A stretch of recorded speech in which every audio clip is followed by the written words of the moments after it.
When you say that with your tweet, for example, you say, so Jason Collins is a hero because he's gay, our standard for heroism has dropped. I mean, you don't think that that actually lends to this idea that perhaps some people are not as open and as accepting in this country? You know, I mean, who are you to judge and say whether or not he should be considered someone who is a hero and inspirational to other young men out there?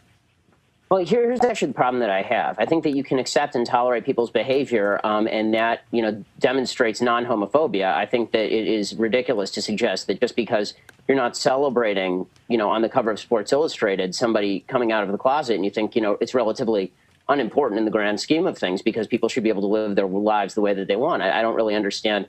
There were folks who were saying that that was a homophobic tweet. I'm still confused as to how it's homophobic simply to say that you don't think it's a heroic move in today's America to come out of the closet the same way that it was maybe 20 years ago. Jared, do you have any thoughts on this? I mean, what's your response to, to Ben's take here? Yeah, it's truthfully, it's a little disturbing hearing some of that, but I get it. I heard, after I came out and I'd hear a lot of, well, what do you need to tell us for anyway? The bottom line is that there's something that straight people, I think, by and large, unless they, are recognizing this or have been told or educated on it, don't quite recognize, I think, that the luxury that it is for somebody who is gay to live openly and authentically, to go through life and not be scared to go to a work social function, to go out with your friends at work, but what it means to make up some excuse to not go because you're afraid they're, out at some function, ask you some questions you might not want to answer. The level of heroism, I mean, we have heroes every single day in all aspects of life. Jason Collins didn't do what he did to become a superhero. Jason Collins did what he did, and again, I'm not inside his head, but I'm just guessing, to live openly and authentically, to live his life.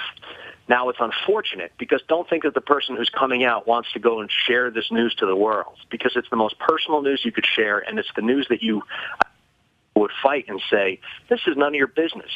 But at some point, we live in a world, you're a public figure, you want to live your life. Well, at some point, someone says, you know what, that's enough.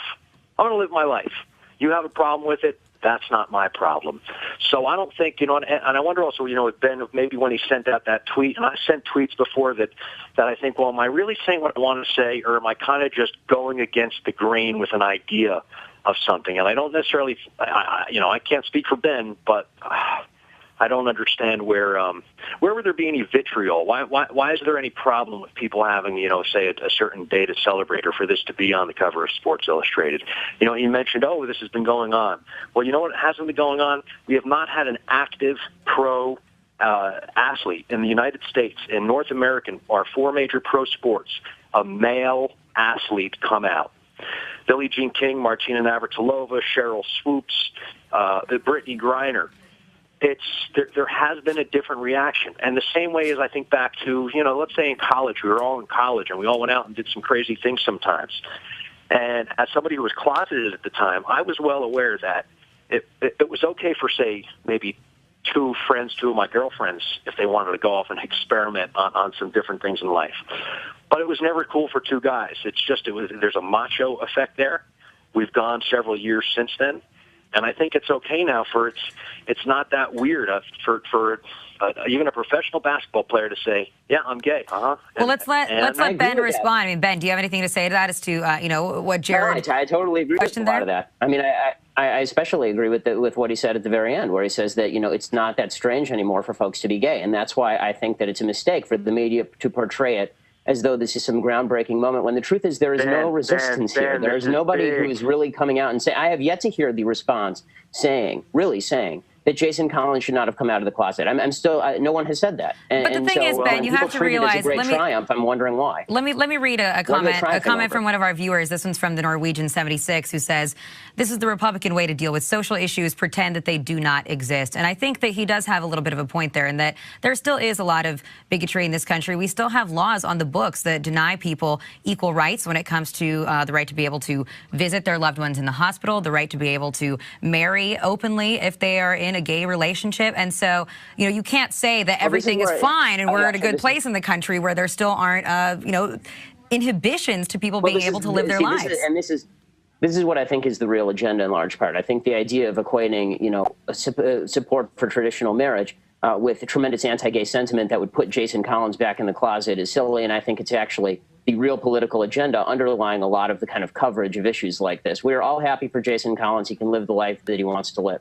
I don't think that it is worthy of saying that America is such a homophobic, nasty place that we have to, treat this as some sort of grand breakthrough in the American experiment. Hey, Ben, let me ask you something. Do you have kids, Ben? I don't. Ben, you don't. Are you going to have kids one day, maybe? I hope so. Okay. You have a couple kids. You have your son one day, he comes home, and he tells you, hey, listen, I'm the all-star of the baseball team. But, Dad, I need to tell you something else about me. I like boys. I'm attracted to my schoolmates or something. What do you do? Do you maybe think a little bit differently along the line? Hold on. Do you think maybe a little bit differently along the lines of and have compassion for the struggle that one has gone through to keep his mouth shut, almost for others, for the benefit of others?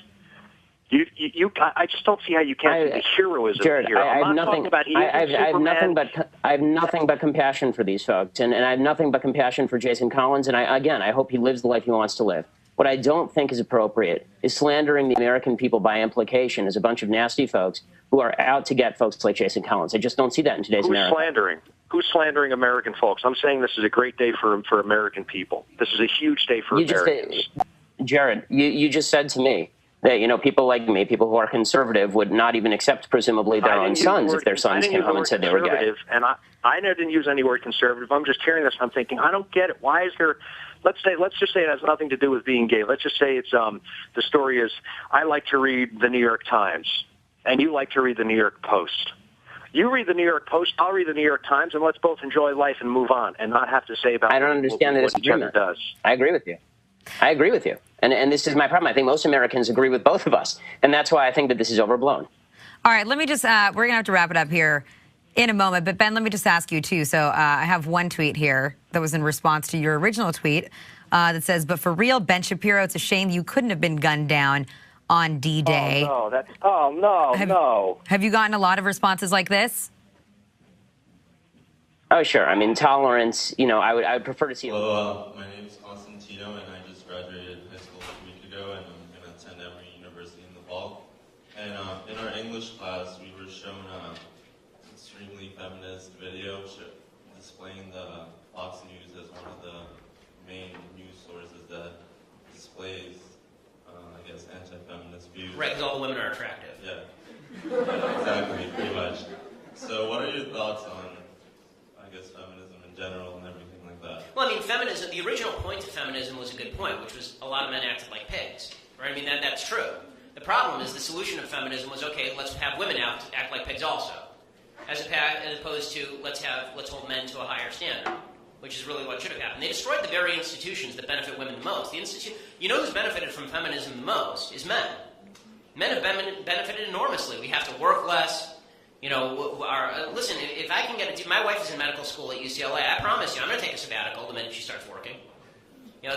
Feminism, women in the workplace is a wonderful thing. My mom was a working woman. My dad was actually home with the kids. Feminism was very good about getting women into the workplace. What feminism was very bad about was the idea you have to destroy all traditional values in order to get women into the workplace. That's a lie. It's not true at all.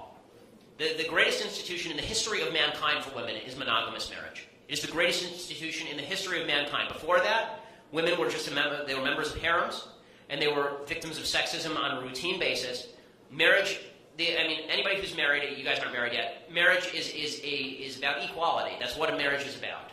It's not about, the feminists have this idea of marriage that it's a patriarchal institution in which the man bosses the wife around. If that's the case, my wife certainly hasn't heard about it.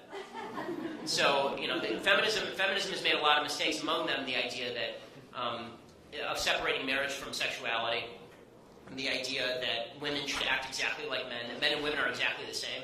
That's unnecessary. Men and women can have equal rights without being exactly the same. But the Sex and the City version of femininity is really quite repulsive and has led many young women to damage their lives because they buy into the idea that they can have sex with as many people as promiscuous men would, and it will have no impact on them. Men and women are very different. They treat sex very differently. I mean, for men, there's only one question. Well, there are two questions: when and where. right? And women actually, and women generally like to ask the question, who? Well, Sex in the City says that women should not even bother asking the question who. They should just treat it like men treat it. And that's devastating because men and women are not built the same. They don't treat sex the same. They don't treat relationships the same. Women civilize men. That's what women do. It's one of the things women do. And men are supposed to provide for women. That doesn't mean that women can't provide also. They should provide also. It's great. I've insisted to my wife. I promise you, right now she's studying for boards, and every other day I'm hearing about how she wants to quit med school. And I tell her, God forbid something should happen to me. I want to make sure that you can provide for yourself. I think it's very important that women get an education and be able to are independent. I think women's independence is a phenomenal thing. That was the good news about feminism. The bad news about feminism is that they felt they had to destroy the superstructure on which all of Western civilization is built in order to get women into the workplace. Last question. Hey, Haley Evans. I'm from Frisco Heritage High School in Texas. How do you combat an argument with homosexuals who don't want to have children? I'm sorry. So what's their argument? Oh, what do they say that they don't want to have? Oh, I understand. The homosexual couple doesn't want to have kids. I've actually taken the position on gay marriage that the government should get out of the business of marriage completely. The reason that I've taken this position is not because I don't believe in traditional marriage. It's actually because I do believe in traditional marriage, and I live in the state of California, and I see what the left is doing. The original purpose, you have to go back to the original purpose of why the government was involved in marriage. The original reason the government was involved in marriage was to promote traditional marriage. That was a failure. Okay, we now have 75% of kids in the black community being born out of wedlock. We are getting to the point where pretty soon a majority of kids, period, will be born out of wedlock because it's been escalating tremendously in the white community as well. The institution of government-sponsored marriage has basically failed. Nobody I know gets married because they're doing it for the tax benefits. In fact, you get hit worse on taxes if you're married. There's a marriage penalty. What the left is doing now with same-sex marriage is not about two dudes living together or two ladies living together and living the life that they want to, or even having contractual relationships that allow them to do exactly what they want. We have civil unions in California. You can make a contract. I can make a contract with anybody in this room to visit me on my deathbed, although I doubt you'd want to do that. You can do any of that stuff. There's nothing preventing that. What the same-sex marriage agenda is about is disestablishing any sort of religion in the country. That is really what is at the root of this. And the proof is in the pudding. California state legislature right now is going to use same-sex marriage as a lever in order to take away nonprofit status from every religious youth group in the state. There's a bill working its way through the California legislature right now that would remove nonprofit status from any youth organization that discriminates on the basis of sexual orientation or religion or even gender. So if my synagogue decides that it doesn't want an evangelical Christian coming in and proselytizing, we can have our nonprofit status revoked, and vice versa. If your church decides they don't want an Orthodox Jew and they're talking about Jesus, you can have your nonprofit status revoked. That is the goal here. The left's goal here is not tolerance. It's not acceptance. The left's goal here is destruction of traditional social institutions. That's the reason why gay marriage matters. Now, the reason I say that we ought to disestablish it is because once gay marriage is established in the state of California, and gang, it's coming. Whether it comes to referendum or whether it comes by Supreme Court decision, we're going to come pretty quickly to the point in this country where the government is signing off on gay marriages and elevating them to the same level as heterosexual marriages. The next step is exactly what I'm talking about, revoking nonprofit status for churches that refuse to provide gay marriages, revoking nonprofit status for Catholic charities that refuse to allow gay couples to adopt. That already happened in Massachusetts. In Massachusetts, the Catholic Church no longer handles adoptions because the Catholic Church was not willing, according to its moral scruples, to hand over a kid to a non-married heterosexual couple. And so they've had to get out of the business because their nonprofit status was going to be revoked. Did that serve any of the kids? Absolutely not. So this is why the issue matters. And I feel horrible for people who are caught up in the situation where they're gay and they feel like they can't get married and they feel discriminated against. But this is not a privacy issue. Remember we talked about spotting philosophical inconsistencies? This is not a privacy issue. The whole premise of gay marriage is that what I do, well, really the whole premise of the homosexual rights movement is what I do behind closed doors shouldn't matter to you. And we all sort of agree with that, right? Instinctively, we all agree. What I do behind... How is it behind closed doors when the state's approving of what you do? Now we're talking public policy. It's actually a very dangerous position for the gay community to take, because now it does matter what I think of you. The beauty of America is you can do what you want behind closed doors as long as you're not hurting anyone else. You don't have to care what I think. I can think what you're doing is sinful and wrong and stupid and all those things. You don't have to care. But once you start forcing me to care because you're coming after my synagogue, then I'm going to start caring. And that's a very dangerous position. It's not good honestly, it's not good for gay rights activists, because when the backlash comes, it's going to be pretty strong, and it may be stronger than they're expecting. And that will not be good for a lot of gay